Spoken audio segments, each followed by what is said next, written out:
What's going on, everybody? It's your boy JP, back again with another video. And today I have the Poco X4 GT. And man, this phone is pretty impressive. It is pretty impressive. I got it about 2 or 3 weeks ago off of eBay, and I paid $365, I think. Um, you know, obviously it's a foreign phone, so overseas in its in its domestic markets, it's going to be less than that. If I'm not mistaken, this phone will sell in European countries as well as India for about 310 or 320 USD, something like that. But maybe less, maybe 299. But I'm gonna tell you, if this phone was officially released in the U.S. and it costed $365, it would still be an absolute steal. Um, Man, I mean, I think my only gripe on this phone would be that it isn't an AMOLED panel. It's LCD.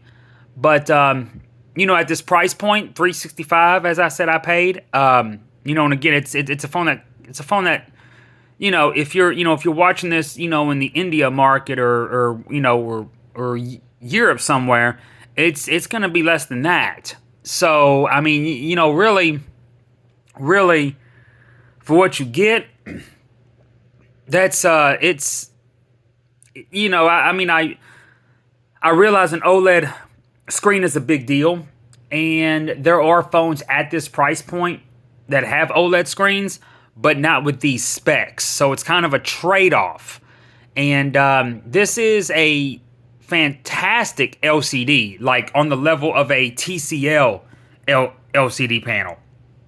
I'm not gonna, tell you that it's, to date the best looking LCD screen, because it seems like for the past almost 2 years, every time I get a phone with an LCD, I say that every time. This one's the best. This one's the best. This one's the best. I'm not going to... Sorry, y'all. I keep having to clear my throat. I'm not going to repeat that again. I'm not going to, I'm not going to, continue saying that. This is just just know that it's a great LCD. I mean, it's fantastic. And all in all, I really like this phone. It has a Dimensity 8100 processor. It has 8 gigs of RAM. It does have the virtual expansion to add 3 more gigs of RAM, so 11 total, which is, I know, an odd number. But it has 128 gigs internal storage. You can get them with more storage, 250, the norm, the 256. I think 256 is the max. I don't think there's a model that goes with the 512, but I could be wrong. But they can also be had with 12 gigs of RAM instead of just the 8, and of course 12 will also have the 3 gigs of virtual memory, putting it up to 15. But it has Gorilla Glass 5 in the front. I think it's also Gorilla Glass in the back. I could be wrong. It could be plastic. But it's a fantastic feeling plastic, if that's what it is. In fact, I'm pretty sure it is, because the frame is plastic. So, yeah, the back is plastic as well. But if I am wrong and it is glass, please correct me, because that would be even better. But then again, plastic is more durable. And when I say this is a gorgeous plastic, it is a gorgeous plastic. I mean, look at that. It shimmers. This is their blue color. That's what they call it. Blue. No special fancy smancy name. Just blue. And, it's more like a sky blue if I had to choose, if I had to say so. It's fantastic, though. 64 megapixel main rear camera lens. It has 3 lenses total. One of them is an ultra wide. The other one's a macro. Dual flash. Decent camera, I might add. You do get your headphone jack. It is stereo speakers. You do get your USB Type-C. Your volume rocker and your power button that doubles as your fingerprint sensor. And I mean, look at the viewing angles. Look at the viewing angles. This phone is just it's awesome. It's awesome. I mean, even the hole punch for an LCD screen is very small for an LCD screen. You don't, LCD screen hole punches are generally pretty big, and I haven't really seen the advancements of those going smaller and smaller like on OLED screens. But on here, it's small for what it is, anyways. I have to say the Dimensity 8100 processor is just it performs. It's amazing. It's amazing. I would put it next to the Google Tensor in terms of performance. Actually, I mean, a lot of, some benchmarks better than that, really. Because the Dimensity 8000 already performed better than the Snapdragon 870, almost on par with the 888. The Dimensity 8100 performs slightly better than the 888, almost on par with the 888 Plus, if not on par. But it does perform slightly better than the Snapdragon 888. And the Tensor is kind of right there. I just posted a video of the Pixel 6a, which I'm actually using to record this. And in that video, I talked about how I kind of revisited the what I had already discussed last year in my Pixel 6 video about how the Tensor is kind of, it performs in some benchmarks as good as the 888, some benchmarks a little less, but definitely better than the 870. Speaking about the 870, a couple weeks before I got this phone, because I've had this for about 2 or 3 weeks now. I'm just late doing the video. I've had life happening. I also had the Poco F4, the standard Poco F4, not the Poco F4 GT, but the Poco F4. I had a video for the GT, not talking about this one, but the F4 GT. But I never did a video on the standard F4. I don't have it anymore, so I won't be. Again, I don't do video overviews on every phone that I get my hands on. I try to, I'm just not always able to. But the F4. To import it, to get it in the U.S., it's about $100 more, and you're getting the same size screen with and it's an OLED instead of an LCD, but it's 120 hertz, whereas this is 144 hertz, and that's pretty big in my opinion. Even if it is just an LCD, it is 144 hertz here. The Poco F4, you are getting an OLED. It's 120. I know most people, and I'll agree, I'm the same way too. I would sacrifice a little refresh rate, a little lower refresh rate for a OLED screen. I won't lie. If this phone had the Poco F4 screen, it would honestly be a grand slam. And that's just it. That's just it. The OLED screen is really where it ends at as far as the Snapdragon 870 powered Poco F4 goes. Because the Poco X4 GT right here is superior in every way.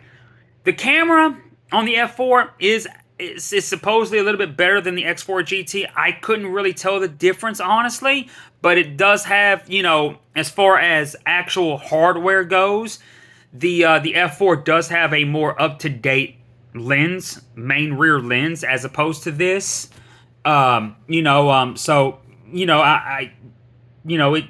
It's obvious it is a better camera. Both of these take great photos for what they are for the price point.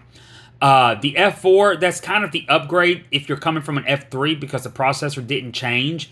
You go to the F4 for a slightly better OLED than what the F3 already had, and also a much better camera system than what the F3 had, because the F3 scored very low on cameras last year, whereas the F4 scores very high.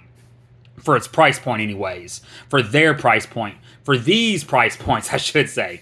But the X4 GT is definitely an upgrade over the X3 GT. An upgrade over the X3 Pro. The X4 Pro.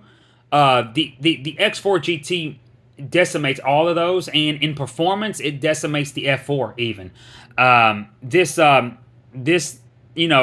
The Dimensity 8100 has already proven to not be a slouch. I mean, it is a beast of a chipset. I think it's only clocked at 2.6 gigs or 2.8. It's not even a 3 gig I don't think any of the cores are even clocked even at 3 gigs, let alone 2.8 gigs. If I'm not mistaken, it's 2.6, 2.7. I could be wrong. The main cores, the power cores, I should say, not the efficiency cores, but the power cores. Um, but Yeah, I mean, MediaTek has definitely outdone themselves. The 8100 is a beast. The 9000 is just on another level. They have a 9000 plus that competes with the 8 plus Gen 1 now. But you're getting your MIUI 13, Android 12. Again, it does have a 144 hertz refresh rate. It is 6.78 inches, or no, I'm sorry, 6.67 inches. 6.7 inch to be, to keep it short. It does have a 67 watt fast charge. That charger is included in the box. No wireless charging. You do get your clear TPU case, which is the style that I like, completely clear, so you can actually show off the aesthetics of the phone. And again, this phone is absolutely beautiful. I actually love the way it feels too. I mean, it feels great in the hands. It feels fantastic. It feels very premium for being plastic. This phone feels very premium. It's squared off. I really like this phone. I just like the overall feel of it. It is nope, didn't mean to do that there. But it is just blazing fast. I mean, I know you can't really tell it on here, but it's just 5G works on AT&T great. It works on T-Mobile 5G as well, and it has the latest Wi-Fi. I think it has the latest Bluetooth 5.2. It may only be 5.1, but the hotspot works. And it just gaming on this phone is great. Obviously there's I tend to talk about Switch emulation a lot, which I know that there's a million other types of consoles to emulate. Even newer generation consoles like the PS2, GameCube, Wii, which this has no problem emulating because those are optimized for more than just Snapdragon chipsets. But your Switch emulation is still mainly optimized for Snapdragon, so it's not really going to work on here. But from what I've heard, the next major update to Egg and S is supposed to feature MediaTek optimization. It's supposed to add MediaTek, compatibility, which will be great. I know a lot of people don't really like talking about Egg and S though because it's not completely free. It's not open source like it's supposed to be. I get that. So, we'll save that for another day.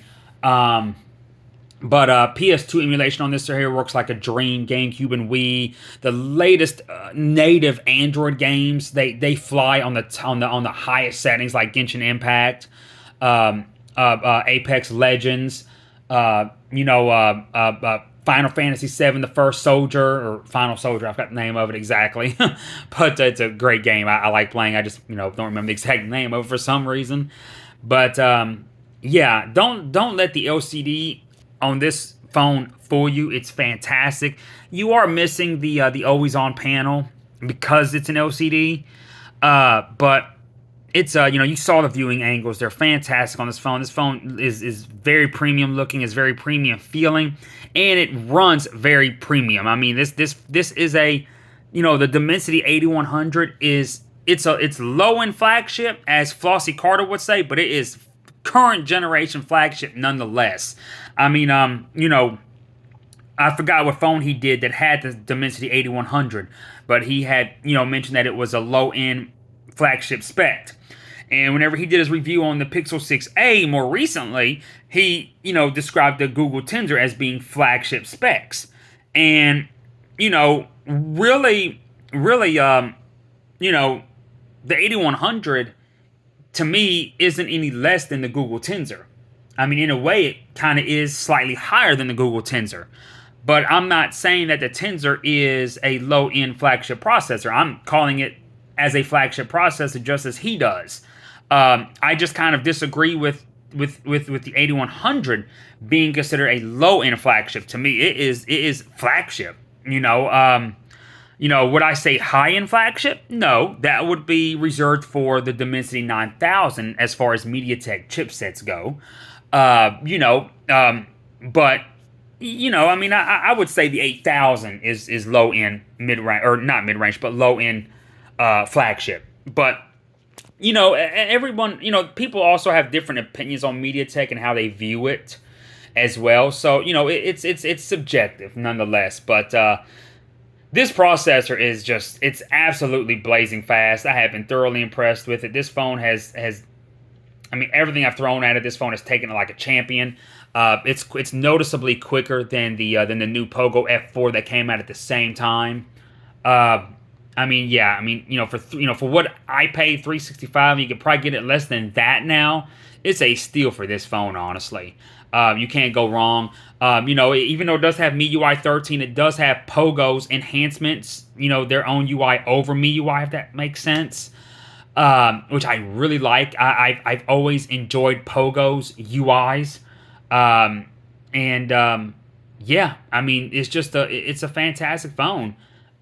Very impressed with it, and I think anybody that rocks this phone will like it. I mean, it's a beautiful phone, but yeah. That's it. I'm sure I've missed something. If y'all have some questions, hit me up in the comments. I'm trying to get better about replying to those. But I'll see y'all in the next video. I got a couple smartwatches I got to do, or a smartwatch, not really sure yet. I do have the Red Magic 7S Pro coming in a couple weeks, and y'all just stay tuned. And I'm trying to get back in the swing of everything. Started a new job, left another after being there for 7 years. So a lot of things happening in life right now for me, so I'm not as consistent with these videos. But I will see y'all in my next one. Peace out.